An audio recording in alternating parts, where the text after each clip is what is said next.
So our next speaker is Igor Mordatch, and Igor is currently a research scientist at Google Brain and was previously at OpenAI and UC Berkeley, where he worked with Peter Abil.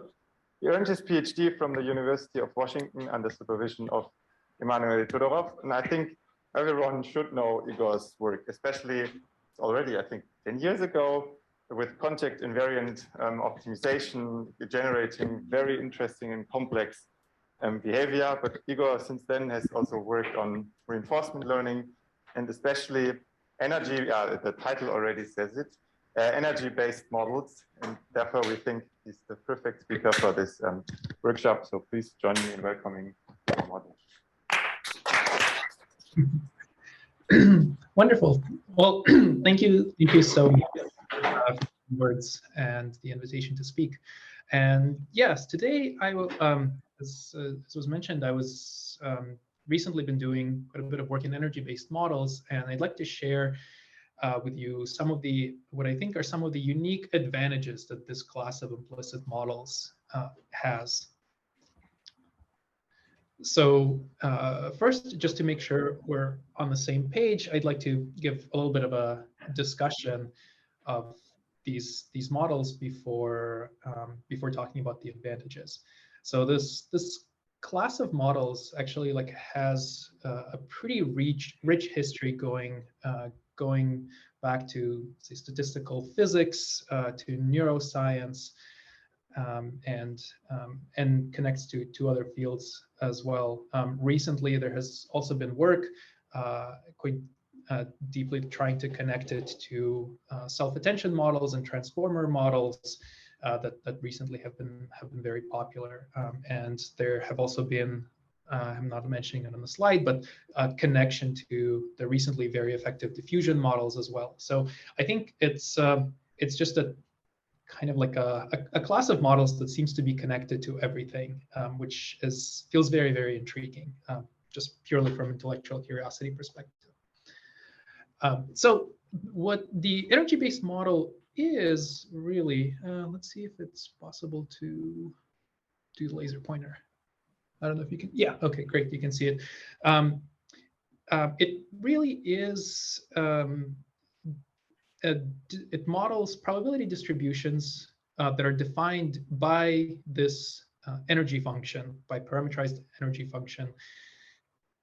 Say it can be a neural network or so on. And it's simply an unnormalized distribution. And the difficult part here is that there's also a thought to be intractable partition normalizing constant here.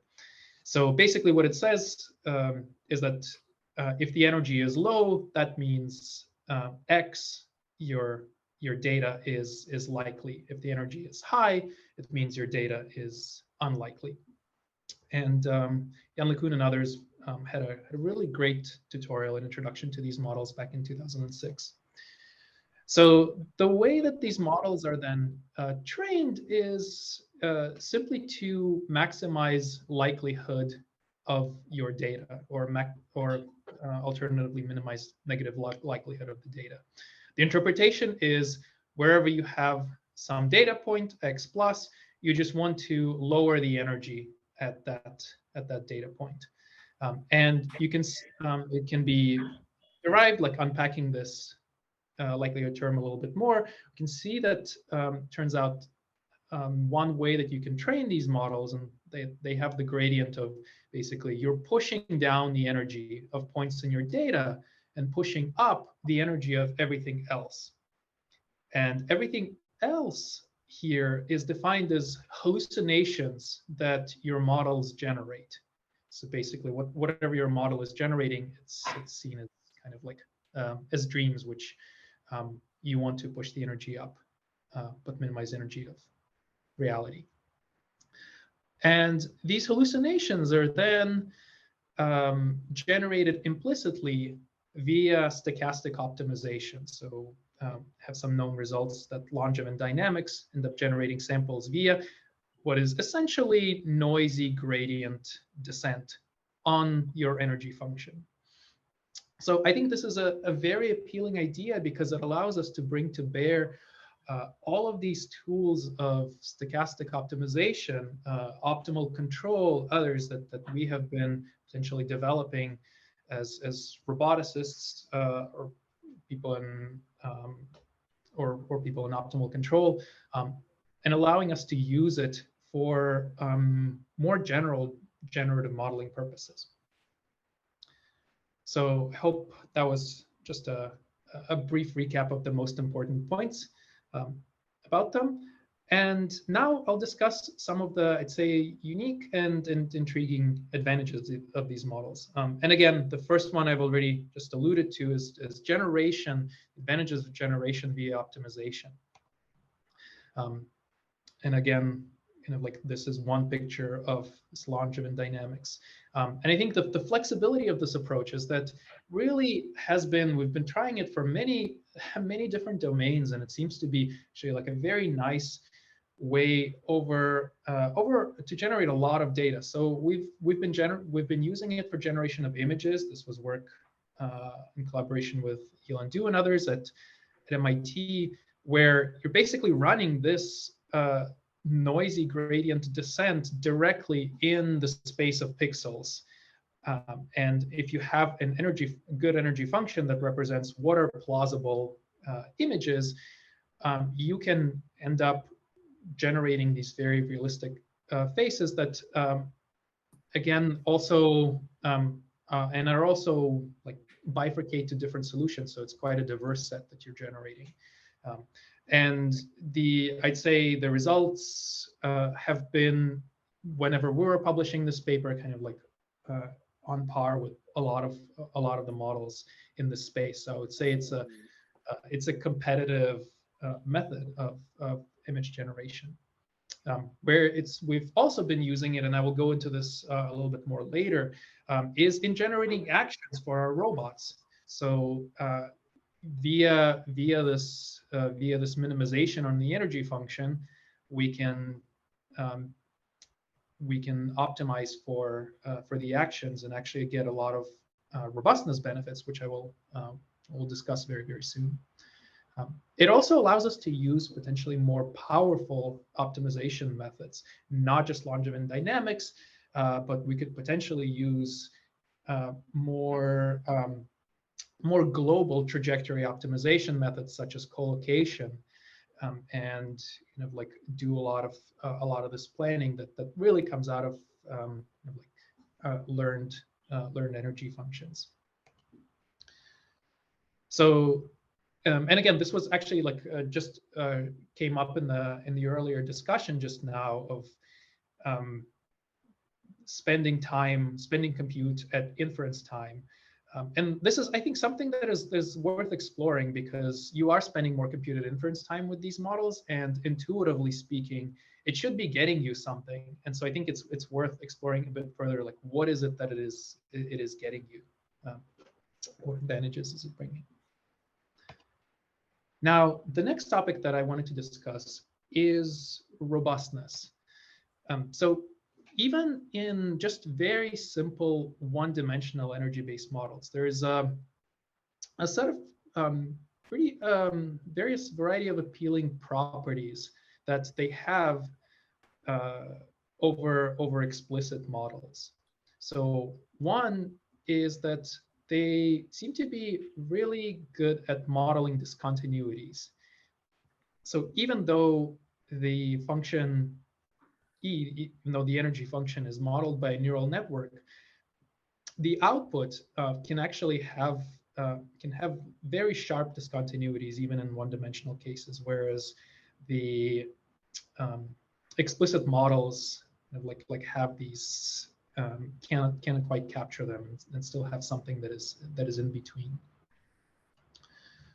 The other one is in regions where you don't have data, it seems to be nice linear extrapolation behavior, which is I think it can be argued whether this is something that you want or not, but it I think in many applications, this actually seems to be leading to safer behaviors than otherwise, and I will go into this a little bit more later.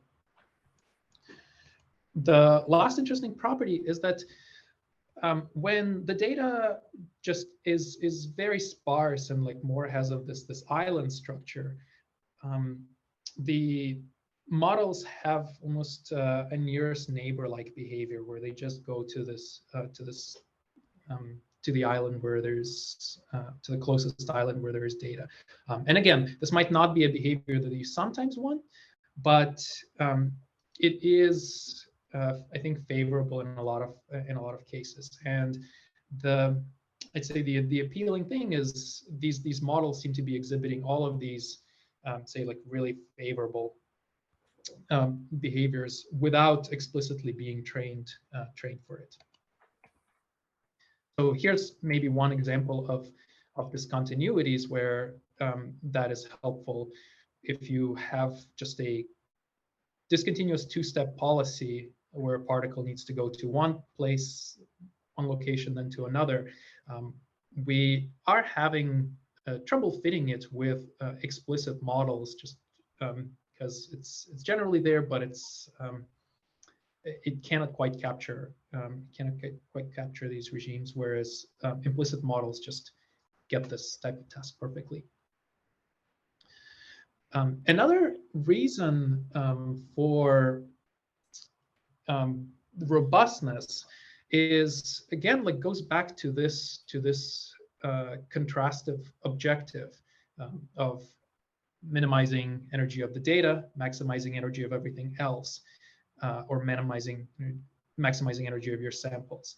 This looks quite a bit like the contrastive objectives that recently have been very, very powerful, say some in models for even representation learning for other reasons. And it's also, I would say, a self-adversarial or self-probing objective, because the model is always looking at what is it that I'm generating, and I want to make sure that if there are some spurious modes or some spurious probability mass, I'm going to try to push the energy, like lower the probability of that, to make sure that I'm really only have significant probability mass around my data.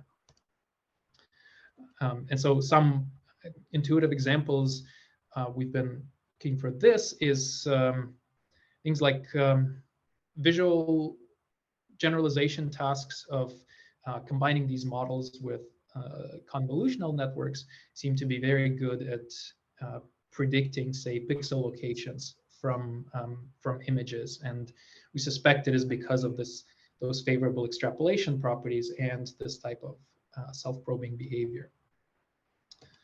I think the other place that it comes up is in the control of robots, especially in very high precision situations, such as this kind of like millimeter precision insertion task. This was work led by Pete Florence and Corey Lynch and many other colleagues at Google, where we've run this type of implicit behavioral cloning only from very little, only from few demonstrations. So this was like about 100 demonstrations.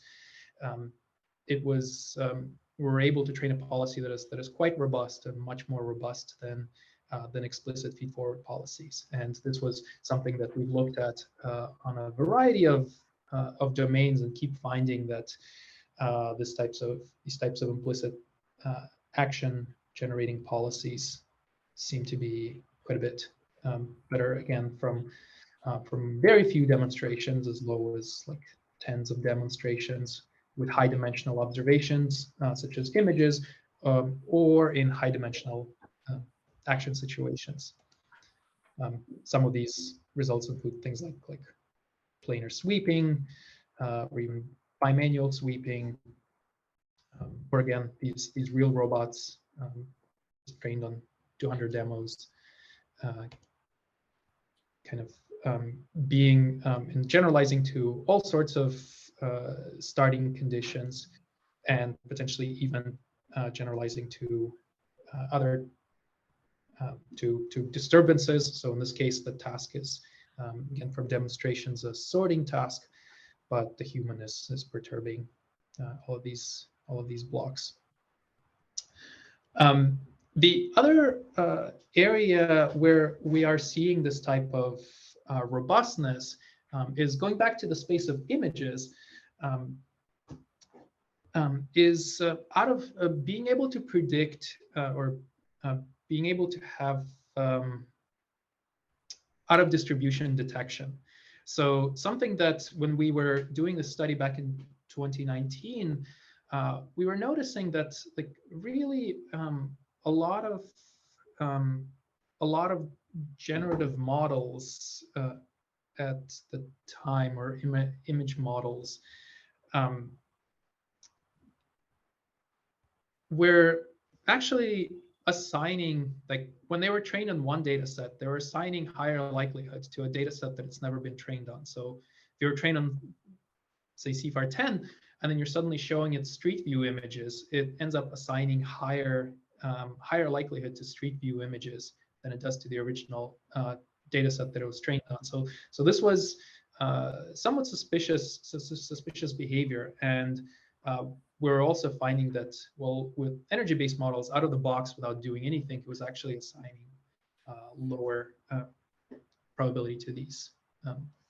So that was very encouraging, and we've dug a little bit further into it, and used some of the existing tests of out of distribution detection, and we're finding that the model is able to is not fooled by these out of distribution images. Again, pointing to a robustness in this area. There's also been some interesting results, such as adversarial robustness to various types of perturbations without it even explicitly being trained for it. So typically seen like needing to use adversarial, like specific methods to address adversarial robustness, but like EBMs just do it out of the box, which again is interesting. The other topic that came up actually just a little bit earlier in the discussion was compositionality. And I'd say this is another area where energy-based models and implicit representations in general, I'd say, have a lot to offer. So because one of the ways you can think of these energies is really as cost functions or reward functions, and then much like various cost functions or reward functions, you can add them up and get something that is essentially a composition, or being able to successively specify a concept ever more concretely by adding more and more of these energy functions, thinking about them as constraints.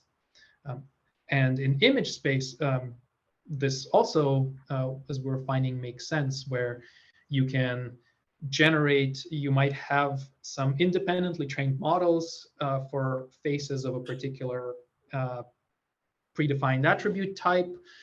And then you're able to run your Langevin dynamics on, say, an energy-based model for kind of like a young face class and a smiling face class, and get a composition of all of these attributes.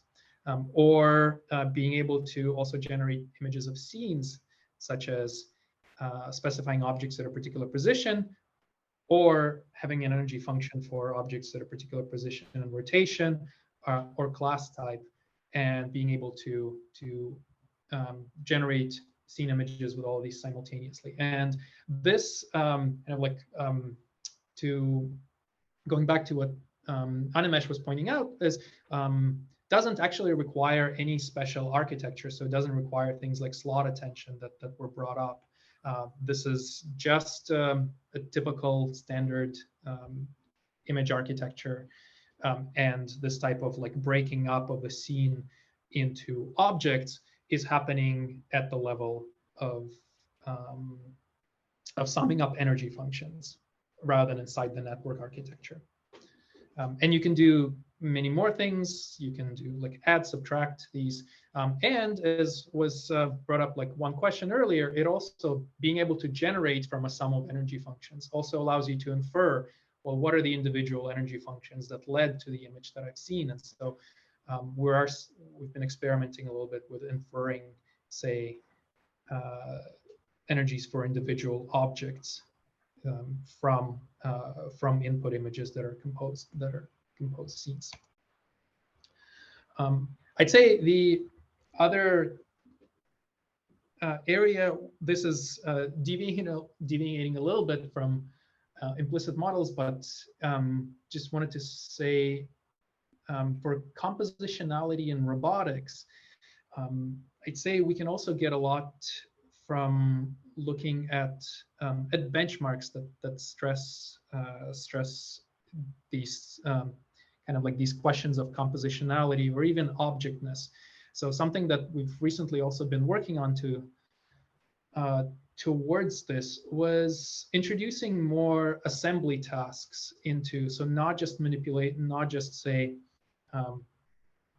rearrangement as robotic manipulation tasks, but potentially assembly, and have some earlier results around this topic of automatically learning policies that can assemble multiple, say, objects from blueprints. And I think this is interesting because this also here stresses compositionality, and it stresses the notion of really what an object is, because what an object is really at any time is a dynamic compound. And so the question is, how do we, say, reason about these such compound objects in our models? And I think the interesting part is also these types of tasks can be done in the real world via magnets, and so it's also something that we were recently experimenting with in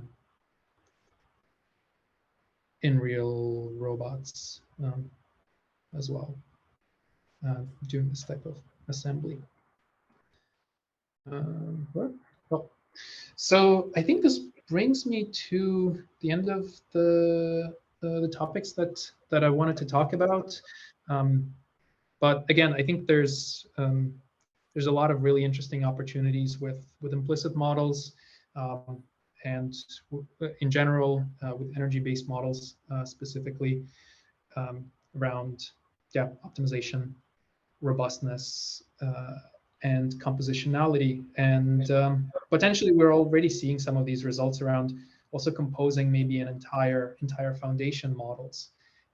And I think a lot of that success has been relying on exploiting the fact that these are scoring models. But I think that one is a little bit, we'll still have to see some results in this space in the future. So thank you very much for letting me discuss this topic, and here's some of the papers that I was discussing, and I think all of my collaborators that really were leading this work.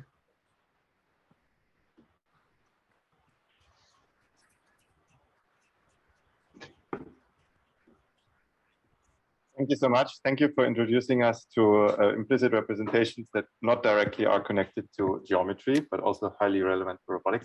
Other questions here in the audience? Yeah.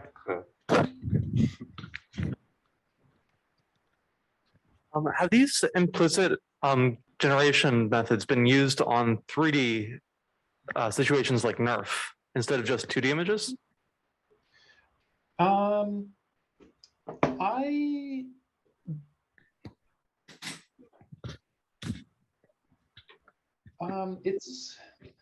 I think I'm not very, I wouldn't say I have the best pulse on what is happening in that space right now. It really would not surprise me though that is possible. I think like one of the things you could potentially, and I think like could ask is basically inferring the shape from very limited tactile interaction with the object. But I apologize, I'm not very well versed in that space right now. we have a question from the chat. Could you comment on for energy-based models, especially for implicit behavior cloning, how do you generate contrastive samples?